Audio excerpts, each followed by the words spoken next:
नमस्कार। एक बार फिर से हार्दिक स्वागत आपके अपनी YouTube चैनल सनी एजुकेशन पे।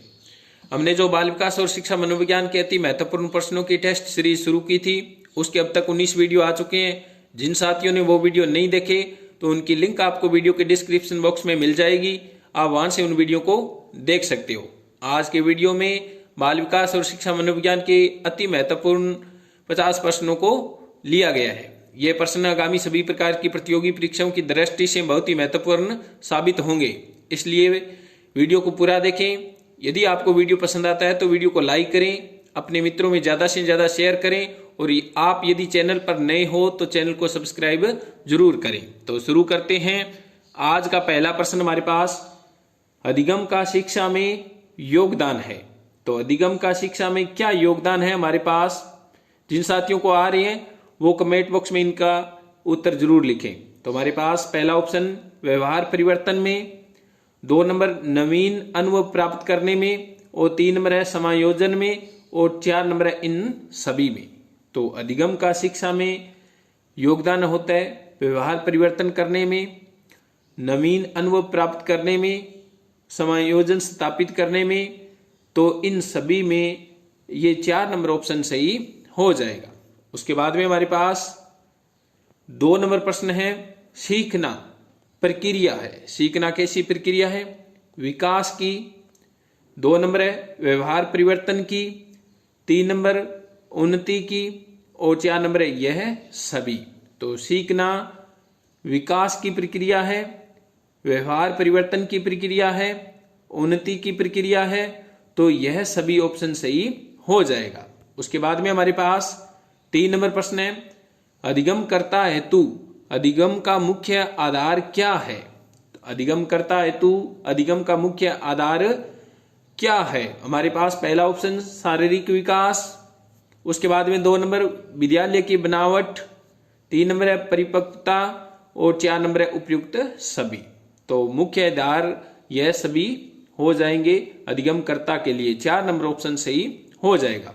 उसके बाद में हमारे पास 4 नंबर प्रश्न है किसी सृजनशील बालक का लक्षण है। बहुत ही अच्छा प्रश्न है कि जो सृजनशील बालक होते हैं उनका इनमें से कौन सा लक्षण है? तो 1 नंबर ऑप्शन है लचीलेपन का अभाव। तो जो सृजनशील बालक होते हैं उनमें लचीलेपन का अभाव नहीं होता, तो ये तो गलत हो गया। 2 नंबर है जिज्ञासा। तो सृजनशील बालक होते हैं वो उनमें जिज्ञासा की प्रवृत्ति अधिक होती है, तो 2 नंबर ऑप्शन सही हो जाएगा। उसके बाद में हमारे पास 5 नंबर प्रश्न है इकाई सिद्धांत के प्रतिपादक है। तो इकाई सिद्धांत के प्रतिपादक कौन है? हमारे पास ऑप्शन पहला थारनडाइक, 2 number William James, 3 number stern और जॉनसन, और 4 नंबर BF स्किनर और वाटसन। तो इकाई सिद्धांत किसने दिया था? स्टर्न और जॉनसन ने दिया था। 3 नंबर ऑप्शन सही हो जाएगा। उसके बाद में हमारे पास 6 नंबर प्रश्न है बालक में चिंतन और तर्क का उद्देश्य है। बालक चिंतन या तर्क क्यों करता है, किस लिए करता है? ऑप्शन है हमारे पास समस्या को जटिल बनाने में, उसके बाद में 2 नंबर समस्या को समाप्त करने में, 3 नंबर संज्ञान का अंत करना, 4 नंबर संवेग को समाप्त करना। तो चिंतन और तर्क करने का उद्देश्य है समस्या को समाप्त करना। 2 नंबर ऑप्शन सही हो जाएगा। उसके बाद में हमारे पास 7 नंबर प्रश्न है विकास लयात्मक होता है नियमित नहीं। बहुत ही अच्छा प्रश्न है। जो विकास होता है वो लयात्मक होता है, नियमित नहीं। किसने कहा है? हमारे पास ऑप्शन पहला श्रीमती Hurlock, 2 number Crow and Crow, 3 number BF Skinner, और 4 नंबर है थारनडाइक। तो इसके अंदर हमारे पास जो पहला ऑप्शन दे रखा है श्रीमती हरलोक। श्रीमती हरलोक ने कहा कि विकास लयात्मक होता है, नियमित नहीं।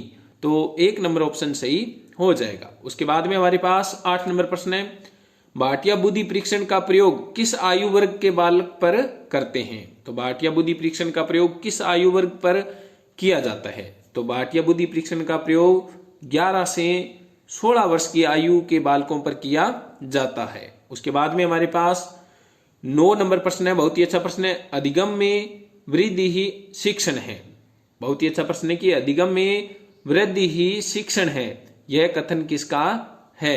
हमारे पास पहला ऑप्शन बरट का, स्मिथ का, कनिंगम का या थाइन का।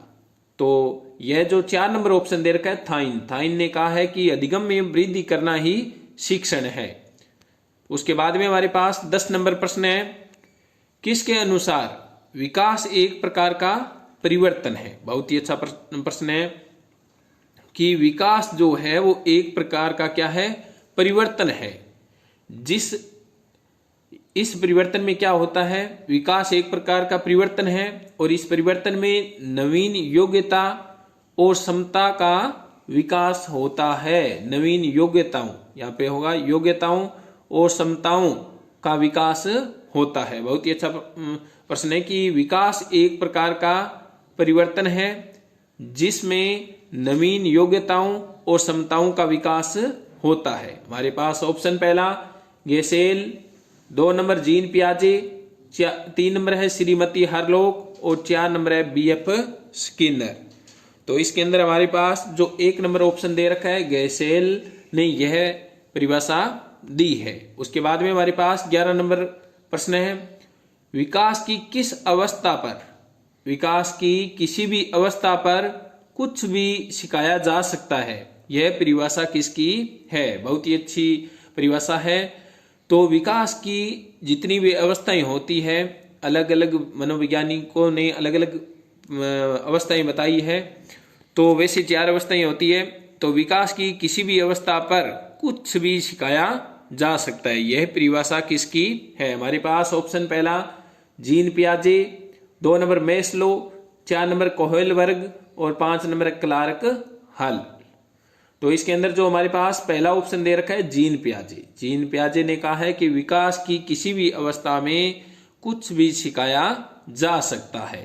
उसके बाद में हमारे पास 12 नंबर प्रश्न है, विकास का विकास सिद्धांत दिया है। बहुत ही अच्छा प्रश्न है कि विकास का विकास सिद्धांत किसने दिया है? हमारे पास पहला ऑप्शन सोमेश ने, 2 नंबर है सिगमंड फ्राइड ने, 3 नंबर एरिक्सन ने और 4 नंबर है वाइगोत्स्की ने। तो विकास का सिद्धांत किसने दिया है? वाइगोत्स्की ने दिया है। उसके बाद में हमारे पास 13 नंबर प्रश्न है, पराधीनता की अवस्था मानी जाती है। बहुत ही अच्छा प्रश्न है कि पराधीनता की अवस्था मानी जाती है। हमारे पास ऑप्शन शेष अवस्था को, 2 नंबर बाल्यावस्था को, 3 नंबर किशोरावस्था को, 4 नंबर है उपयुक्त सभी को। तो पराधीनता की अवस्था शेष अवस्था को माना जाता है, 1 नंबर ऑप्शन सही हो जाएगा। उसके बाद में हमारे पास 14 नंबर प्रश्न है, मन की मौजों के विचरण की अवस्था किसे माना जाता है? बहुत ही अच्छा प्रश्न है कि मन की मौजों के विचरण की अवस्था किसे माना जाता है? हमारे पास ऑप्शन शेष अवस्था को, बाल्यावस्था को, 3 नंबर किशोरावस्था को और 4 नंबर उपयुक्त सभी को।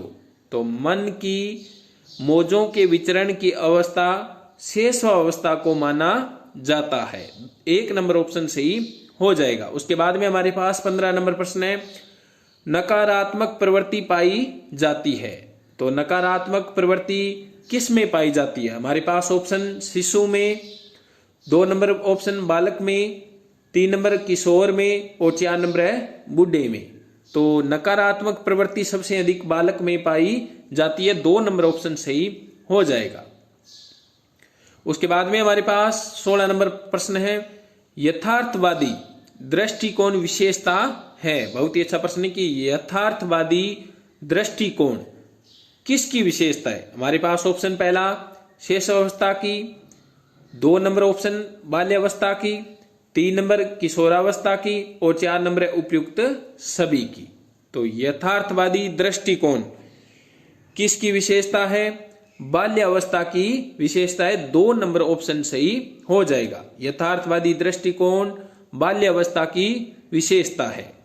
यदि वीडियो पसंद आ रहा है तो वीडियो को लाइक करें, अपने मित्रों में ज्यादा से ज्यादा शेयर करें और यदि आप चैनल पर नए हो तो चैनल को सब्सक्राइब जरूर करें। उसके बाद में हमारे पास 17 नंबर प्रश्न है, किसके अनुसार विकास अकस्मात होता है। बहुत ही अच्छा प्रश्न है कि किसके अनुसार विकास अकस्मात होता है। हमारे पास ऑप्शन पहला स्टेनले हॉल, 2 नंबर मन, 3 नंबर ब्रिजेश और 4 नंबर है बीएफ स्किनर।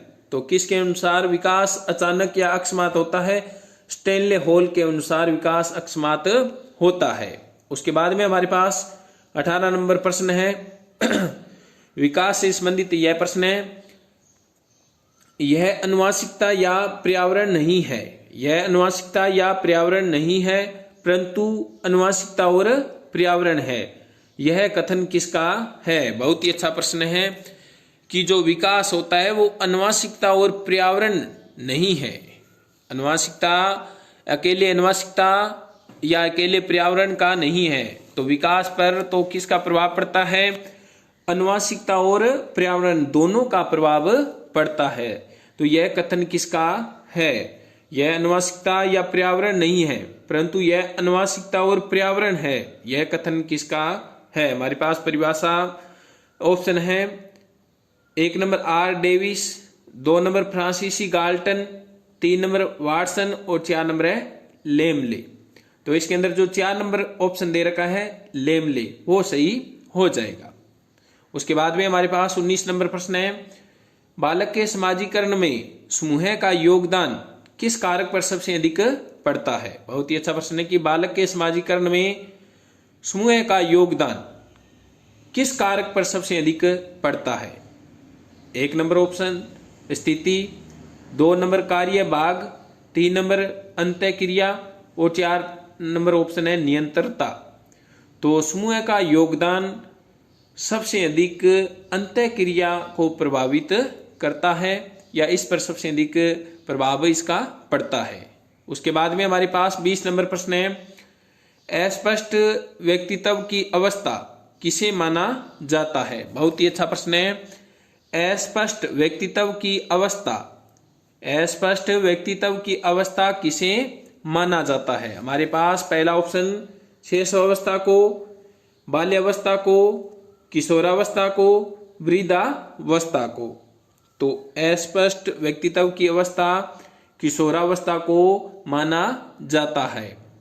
3 नंबर ऑप्शन सही हो जाएगा। उसके बाद में 21 नंबर प्रश्न है हमारे पास, किसके अनुसार किशोरावस्था में विकास अकस्मात न होकर धीरे धीरे यानी क्रमानुसार होता है? बहुत ही अच्छा प्रश्न है कि किसके अनुसार किशोरावस्था में विकास अकस्मात न होकर धीरे धीरे यानी क्रमानुसार होता है। हमारे पास पहला ऑप्शन थोरनडाइक व होलीगर्थ, 2 नंबर है बीएफ स्किनर व नन, 3 नंबर ऑप्शन है सिगमंड फ्राइड व हॉल और 4 नंबर है उपयुक्त में से कोई नहीं। तो हमारे पास जो 1 नंबर ऑप्शन दे रखा है थोरनडाइक व होलीगर्थ, उन्होंने कहा है कि किशोरावस्था में विकास अकस्मात न होकर धीरे धीरे यानी क्रमानुसार होता है। 1 नंबर ऑप्शन सही हो जाएगा। उसके बाद में हमारे पास 22 नंबर प्रश्न है, सही सुमेलित है। 1 नंबर ऑप्शन में दे रखा है त्वरित विकास का सिद्धांत किसने दिया है? स्टेनले हॉल ने, बिल्कुल सही है। 2 नंबर है क्रमिक विकास का सिद्धांत किसने दिया है? थोरनडाइक व होलीगर्थ ने, बिल्कुल सही है। उसके बाद में 3 नंबर हमारे पास भाषा विकास का सिद्धांत चोम्स्की, बिल्कुल सही है। तो ये सारे के सारे सही है, तो 4 नंबर ऑप्शन सही हो जाएगा। उसके बाद में हमारे पास 23 नंबर प्रश्न है, निम्नलिखित में से कौन सा चिंतन सबसे उच्च प्रकार का होता है? तो कौन सा चिंतन सबसे उच्च प्रकार का होता है? इसके अंदर जो हमारे पास 4 नंबर ऑप्शन दे रखा है तार्किक चिंतन सबसे उच्च प्रकार का होता है। 4 नंबर ऑप्शन सही हो जाएगा। उसके बाद में हमारे पास 24 नंबर प्रश्न है, किस स्मृति में हमें अपने पिछले अनुभवों का पुण्य स्मरण करने के लिए प्रयास करना पड़ता है? बहुत ही अच्छा प्रश्न है कि किस स्मृति में हमें अपने पिछले अनुभवों का पुण्य स्मरण करने के लिए प्रयास करना पड़ता है?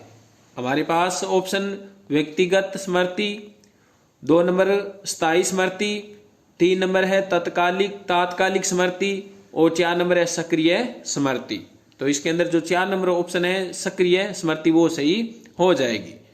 उसके बाद में हमारे पास 25 नंबर प्रश्न है, प्रगतिशील शिक्षा के समर्थक थे। तो प्रगतिशील शिक्षा के समर्थक कौन थे? जॉन डीवी थे। 2 नंबर ऑप्शन सही हो जाएगा।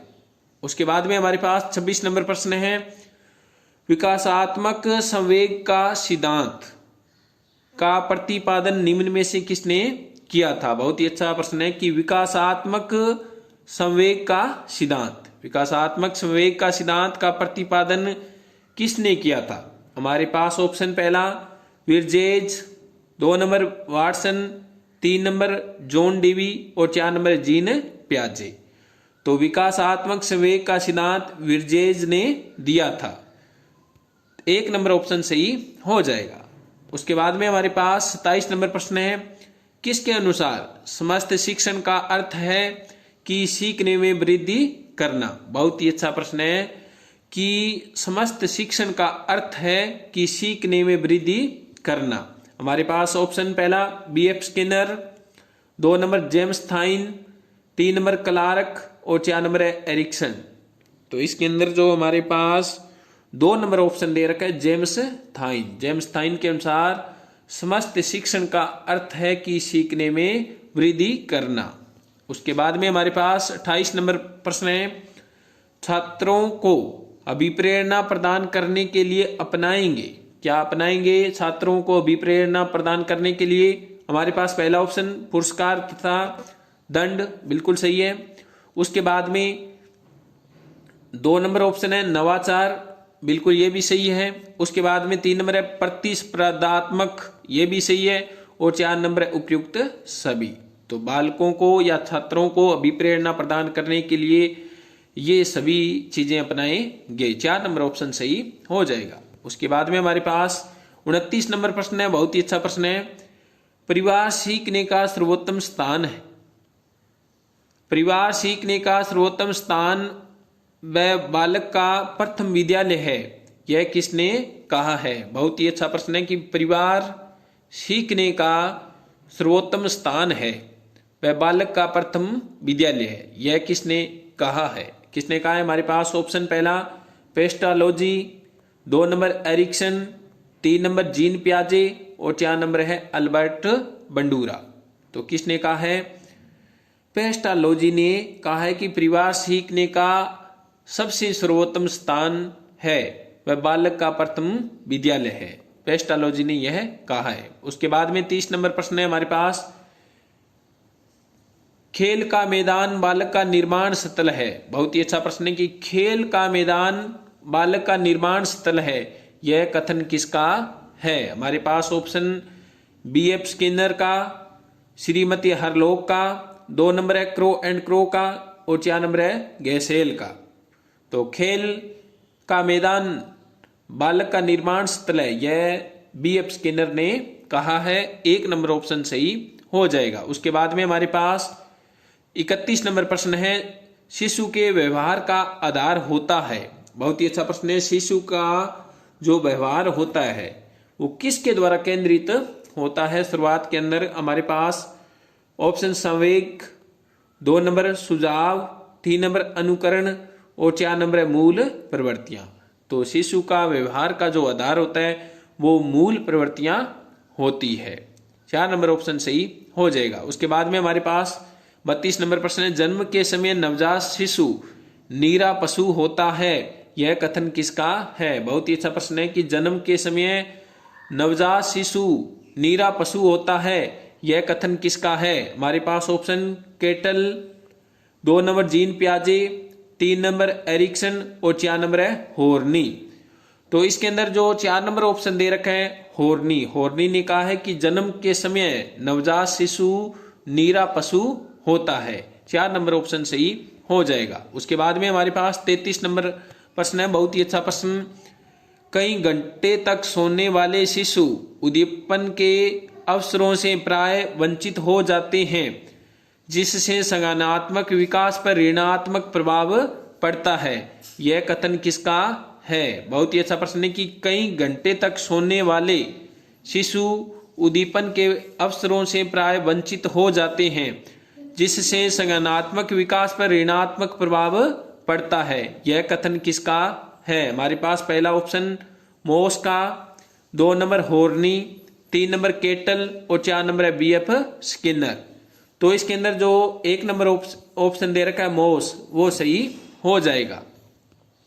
उसके बाद में हमारे पास 34 नंबर प्रश्न है, जन्म के समय नवजात शिशु जो ध्वनि उत्पन्न करता है उसे क्या कहते हैं? बहुत ही महत्वपूर्ण प्रश्न है, बहुत ही वेरी वेरी इंपॉर्टेंट प्रश्न है कि जन्म के समय नवजात शिशु जो ध्वनि उत्पन्न करता है उसे क्या कहते हैं? ऑप्शन है हमारे पास कूइंग, वोकल, 3 नंबर है पित्रेक और 4 नंबर है रिंग्स। तो उसको क्या कहते हैं? कूइंग कहा जाता है। 1 नंबर ऑप्शन सही हो जाएगा। उसके बाद में हमारे पास 35 नंबर प्रश्न है, गार्डनर के अनुसार पायलट में कौन सी बुद्धि पाई जाती है? बहुत ही अच्छा प्रश्न है कि गार्डनर के अनुसार पायलट में कौन सी बुद्धि पाई जाती है? इसके अंदर हमारे पास ऑप्शन गणितीय बुद्धि, गणितीय बुद्धि तो पायलट में नहीं पाई जाती, वो तो वैज्ञानिकों में पाई जाती है। तो गणितीय बुद्धि वैज्ञानिक जो होते हैं उनमें पाई जाती है। उसके बाद में शारीरिक गति वाली बुद्धि किन में पाई जाती है? जो शरीर की क्रिया करके कार्य करते हैं, जैसे ये हो गए डांसर, अभिनेता, अभिनेत्री। उसके बाद में जो नर्तक होते हैं, धावक होते हैं। उसके बाद में जो खिलाड़ी होते हैं उनके अंदर शारीरिक गति पाई जाती है। उसके बाद में देशिक जो गति है वो किन में पाई जाती है?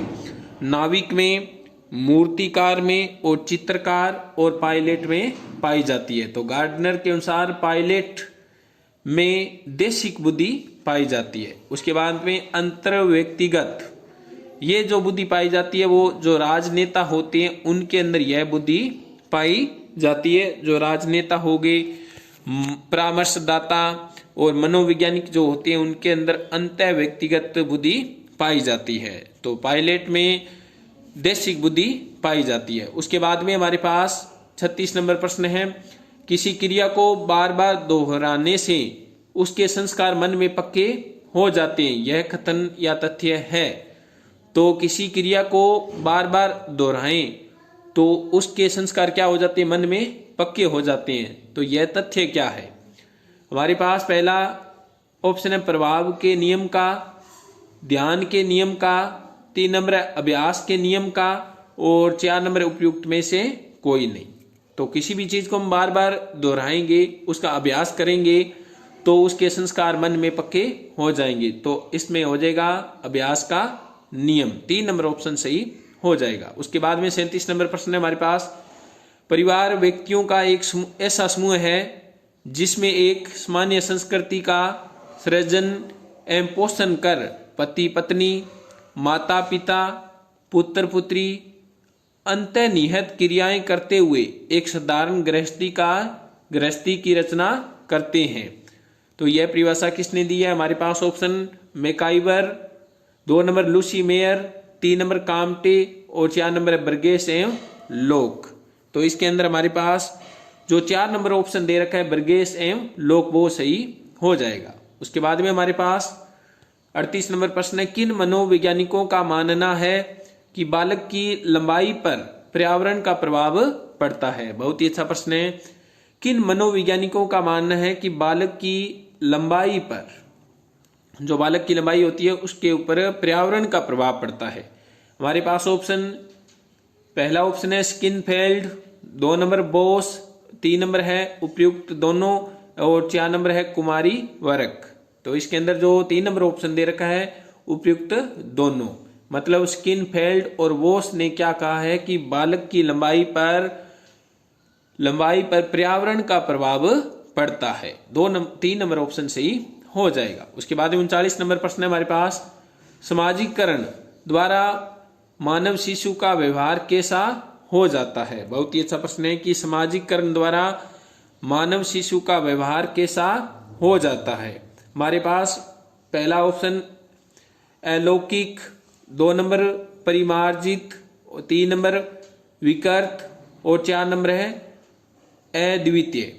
तो सामाजिकरण द्वारा मानव शिशु का व्यवहार परिमार्जित हो जाता है, 2 नंबर ऑप्शन सही हो जाएगा। उसके बाद में हमारे पास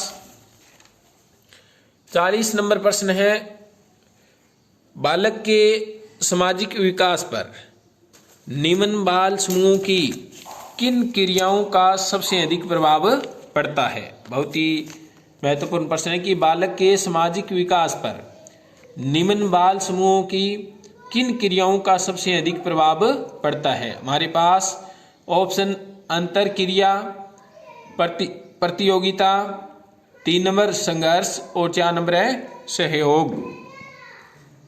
तो इसके अंदर जो 1 नंबर ऑप्शन दे रखा है अंतर क्रिया, वो सही हो जाएगा।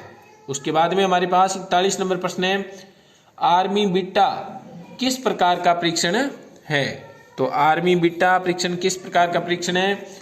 तो इसके अंदर जो 3 नंबर दे रखा है हमारे पास ऑप्शन असामूहिक शाब्दिक बुद्धि परीक्षण है।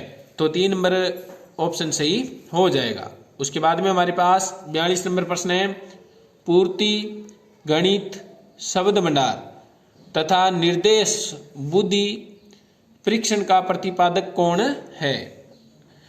बहुत ही अच्छा प्रश्न है कि पूर्ति, गणित, शब्द भंडार तथा निर्देश बुद्धि परीक्षण का प्रतिपादक कौन है।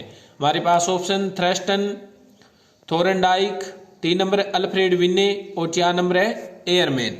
तो इसके अंदर जो हमारे पास 2 नंबर ऑप्शन दे रखा है थोरनडाइक ने इनका प्रतिपादन किया था। उसके बाद में हमारे पास 43 नंबर प्रश्न है, किंडरगार्टन प्रणाली में बालक की किस प्रकार की विकास को सैद्धांतिक मान्यता दी गई है। बहुत ही अच्छा प्रश्न है कि किंडरगार्टन जो प्रणाली है उसमें बालक के किस प्रकार के विकास को सैद्धांतिक मान्यता दी गई है।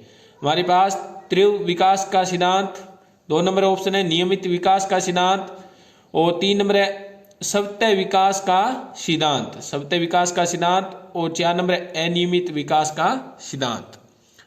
तो जो किंडरगार्टन प्रणाली है उसमें सतत विकास के सिद्धांत को मान्यता दी गई है। 3 नंबर ऑप्शन सही हो जाएगा। उसके बाद में हमारे पास 44 नंबर प्रश्न है, तरक्की क्रिया में अंतिम सोपान है। तो तरक्की क्रिया में अंतिम सोपान क्या है। ऑप्शन हमारे पास पहला कठिनाई का अनुभव, 2 नंबर कठिनाई की स्थापना, 3 नंबर वर्गीकरण और 4 नंबर है मूल्यांकन। तो तरक्की क्रिया में अंतिम सोपान मूल्यांकन होता है। 4 नंबर ऑप्शन सही हो जाएगा। उसके बाद में हमारे पास 45 नंबर प्रश्न है, मनुष्यों में चिंतन के विकास में प्रथम सोपान कौन सा है। बहुत ही अच्छा प्रश्न है कि मनुष्यों में चिंतन के विकास में प्रथम सोपान कौन सा है। तो हमारे पास ऑप्शन सर्वजीववाद, 2 नंबर सर्व मानववाद, 3 नंबर यंत्रवाद और 4 नंबर है यथार्थवाद।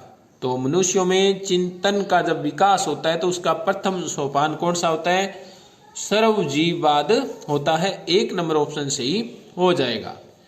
उसके बाद में हमारे पास 46 नंबर प्रश्न है, किस विद्वान ने कहा है कि मानव के मानसिक विकास के